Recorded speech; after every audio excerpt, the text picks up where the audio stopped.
നമസ്കാരം, താമര ടോക്സിലേക്ക് സ്വാഗതം.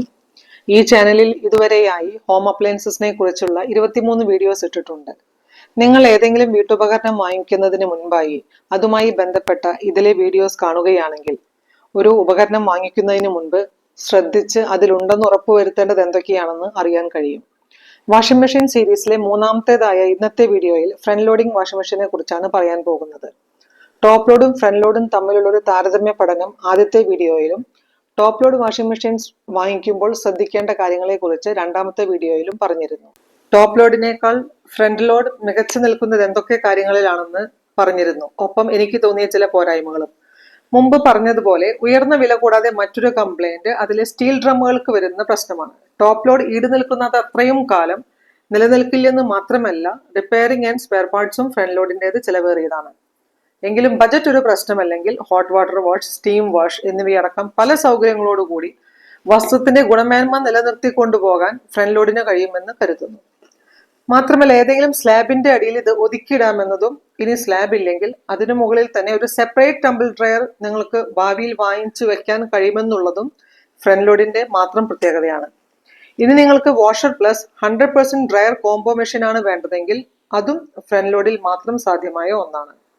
വെള്ളം 50%വും പവർ 40%വും ഫ്രണ്ട് ലോഡിൽ കുറവുണ്ടെന്നുള്ളതും ഓർക്കണം. അങ്ങനെ നോക്കുമ്പോൾ സൗകര്യങ്ങൾ ആധുനികവൽക്കരിക്കുന്നതിനെ മുഴുവനായും ഉപയോഗിക്കണമെന്ന് ആഗ്രഹിക്കുന്നവർ ഫ്രണ്ട് ലോഡിന് പോകുന്നത് തന്നെയായിരിക്കും കൂടുതൽ നല്ലത്. ഒരു ഫ്രണ്ട് ലോഡ് വാഷിംഗ് മെഷീൻ വാങ്ങിക്കുമ്പോൾ അതിലുണ്ടെന്ന് ഉറപ്പുവരുത്തേണ്ട കാര്യങ്ങൾ എന്തൊക്കെയാണെന്ന് നോക്കാം. Tub cleaning, energy efficiency, excellent durability, auto restart, shock proof, 5 star BE rating, online availability, anti rust body, inbuilt heater, rat mesh, 2 വർഷത്തെ ഓവറോൾ വാറണ്ടി, മോട്ടോറിന് കൊടുക്കുന്ന 10 വർഷത്തെ വാറണ്ടി, ടോപ്പ് ലോഡിനേക്കാൾ കുറഞ്ഞ noise level, free installation and demo. ഇത്രയും കാര്യങ്ങൾ എല്ലാ ബ്രാൻഡുകളും common ആയി കൊടുക്കുന്നതാണ്. ഇനി എന്തൊക്കെ കാര്യങ്ങളിലാണ് ഇവ വ്യത്യാസപ്പെട്ടിരിക്കുന്നത് എന്ന് നോക്കാം. വാറണ്ടിയിൽ തന്നെ തുടങ്ങുകയാണെങ്കിൽ, എല്ലാ ബ്രാൻഡുകളും കോമൺ ആയി കൊടുക്കുന്നതിൽ നിന്നും വ്യത്യസ്തമായി IFB 4 വർഷത്തെ ഓവറോൾ വാറണ്ടിയും, സാംസങ് 20 വർഷത്തെ മോട്ടോർ വാറണ്ടിയും, ബോഷ് 12 വർഷത്തെ മോട്ടോർ വാറണ്ടിയുമാണ് കൊടുക്കുന്നത്.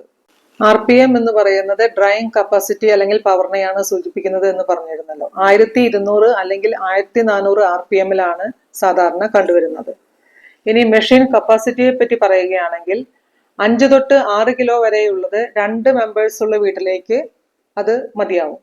ഇനി 6 മെമ്പേഴ്സ് ഉള്ള വീട്ടിലേക്കാണെങ്കിൽ 7-8 കിലോയുടെ വാങ്ങിക്കുന്നതായിരിക്കും നല്ലത്. 5-ൽ കൂടുതൽ മെമ്പേഴ്സ് ഉണ്ടെങ്കിൽ 8 കിലോയിൽ കൂടുതൽ കൊള്ളുന്ന വാഷിംഗ് മെഷീൻ വാങ്ങിക്കുന്നതാണ് കൂടുതൽ ഉത്തമം.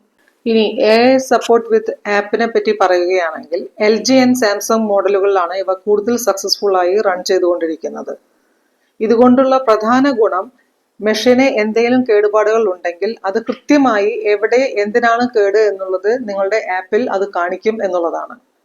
അല്ലാതെ മാനുവലി ചെയ്യാൻ മാത്രം പറ്റുന്ന തുണി ഇടുകയോ ഡിറ്റർജന്റ് ഇടുകയോ ചെയ്യുന്ന പോലുള്ള കാര്യങ്ങൾ നിങ്ങൾക്ക് ആപ്പ് വെച്ചിട്ട് ഒരിക്കലും ദൂരെ നിന്ന് ചെയ്യാൻ സാധിക്കുന്നതല്ല. ആകെക്കൂടി പറ്റുന്ന ഡിലേ സ്റ്റാർട്ട് ആപ്പ് ഇല്ലെങ്കിലും നമുക്ക് മെഷീനിൽ തന്നെ സെറ്റ് ചെയ്ത് പ്രവർത്തിപ്പിക്കാവുന്നതാണ്. ഇനി ഫ്രണ്ട് ലോഡിൽ പൊതുവെ ശ്രദ്ധിക്കേണ്ട കുറച്ച് കാര്യങ്ങളെ പറ്റി പറയാം. ഇൻവെർട്ടർ മോട്ടോർ ഉള്ളത് പവർ കൺസപ്ഷൻ കുറയ്ക്കും. ചൂടുവെള്ളത്തിൽ തുണികൾ കഴുകണമെന്ന് ആവശ്യമുള്ള സമയത്ത് മാത്രം നിങ്ങൾ ഹീറ്റർ പ്രവർത്തിപ്പിക്കുക. നമ്പർ ഓഫ് പ്രോഗ്രാംസ് കണ്ടിട്ട് നിങ്ങൾ വീഴണ്ട. എത്ര പ്രോഗ്രാംസ് ഉണ്ടെങ്കിലും നമ്മൾ ഡെയിലി യൂസ് ചെയ്യുന്നത് ഒരു 3-4 പ്രോഗ്രാമുകളിൽ കൂടുതൽ ഒരിക്കലും ആവില്ല. വൈഫൈ കണക്ടിവിറ്റിയും ആപ്പ് സപ്പോർട്ടിന്റെയും ഗുണം ഞാൻ പറഞ്ഞു, അത് ആവശ്യമുണ്ടെങ്കിൽ വാങ്ങിക്കുക. ഇന്റീരിയർ സ്ട്രക്ചറിന് പല പേരുകളും കമ്പനി കൊടുക്കും. ക്രസന്റ് ഷേപ്പ് ആണ്, ഡയമണ്ട് ആണ്, അതാണ് ഇതാണ്. പക്ഷെ അതിലൊന്നും വലിയ കാര്യമില്ല. അതൊക്കെ ഒരു സ്പെഷ്യൽ പുതിയ ഒരു കാര്യമായിട്ട് പറഞ്ഞിട്ട് കസ്റ്റമേഴ്സിനെ ആകർഷിപ്പിക്കാനുള്ള ഒരു തന്ത്രം മാത്രമാണ്. അതുകൊണ്ട് വലിയ വ്യത്യാസങ്ങളൊന്നും വാഷിങ്ങിൽ വരാൻ പോകുന്നില്ല. White colour front load washing machine എപ്പോഴും അതിന്റെ മറ്റ് കളർ വേരിയേഷനേക്കാൾ വില കുറവായിരിക്കും. എന്നാൽ അതേസമയം വർഷങ്ങൾക്ക് ശേഷം അതിന് ഒരു മഞ്ഞ കളറിന്റെ ഒരു ടിഞ്ച് വന്ന് ഒന്ന് മങ്ങാനുള്ള സാധ്യതയും ഉണ്ട്. പക്ഷെ വില കുറവായിരിക്കും. LG, സാംസങ്, IFB ഈ ബ്രാൻഡുകൾക്കാണ് ഇന്ത്യയിൽ ഏറ്റവും നല്ല സർവീസ് സെന്റേഴ്സ് ഉള്ളതും ഏറ്റവും കൂടുതൽ ചെറിയ ഗ്രാമങ്ങളിൽ പോലും കണ്ടെത്താൻ പറ്റുന്നതുമായ ബ്രാൻഡുകൾ.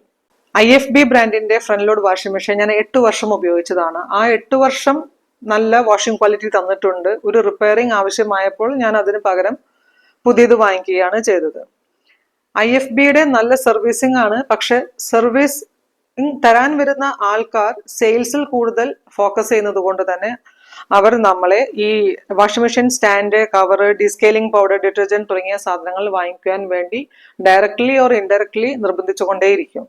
ഫ്രണ്ട് ലോഡ് കാറ്റഗറിയിൽ ഏറ്റവും മികച്ചു നിൽക്കുന്നത് സാംസങ്, LG, ബോഷ്, IFB എന്നിവയൊക്കെ ആണെങ്കിലും ഇത് നാലും കൂടാതെ Siemens, Electrolux, Motorola, Croma, Hisense, Haier, Voltas, Beko, Godrej, Panasonic, Toshiba, Midea, Whirlpool, Black and Decker എന്നിവയും ഫ്രണ്ട് ലോഡ് മെഷീനുകൾ ഇറക്കുന്നുണ്ട്. ബോഷ്, സീമെൻസ്, ഇലക്ട്രോലക്സ് തുടങ്ങിയവ ഈ രംഗത്തെ ലോക രാജാക്കന്മാരാണെങ്കിലും ഇന്ത്യയിൽ സ്പെയർ പാർട്സിന്റെ വിലയും അത് കിട്ടാനുള്ള കാലതാമസവും ചിലരൊരു ഡ്രോബാക്ക് ആയി പറയുന്നുണ്ട്. ഇത്രയും വിവരങ്ങൾ വെച്ച് നിങ്ങൾക്ക് ചേർന്നൊരു ഫ്രണ്ട് ലോഡ് വാഷിംഗ് മെഷീൻ തിരഞ്ഞെടുക്കാൻ പറ്റുമെന്ന് കരുതുന്നു. അടുത്ത വീഡിയോയിൽ വാഷർ ഡ്രയർ കോംബോ മെഷീനുകളെ പറ്റിയുള്ള വിവരങ്ങളുമായി കാണാം.